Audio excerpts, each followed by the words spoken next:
Hello everyone, I hope you're all doing well. You know, COVID is now behind us. Inventories are almost back to pre-pandemic levels and customers are buying cars.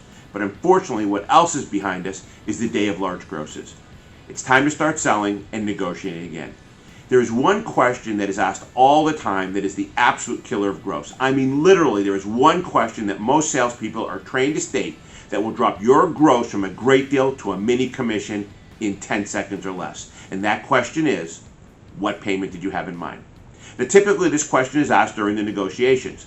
So during the negotiations, when a payment is presented and the customer states that the payment is too high, so what does the salesperson ask next? And here comes that gross killer. And that question is, so what payment did you have in mind?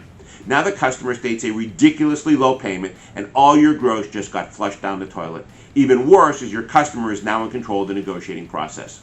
Now, do not misunderstand me. I get why a manager would want this question to be asked, because they want a commitment out of the customer to buy the car. But what good is a number that is below cost? And now all you're doing is digging yourself out of a hole.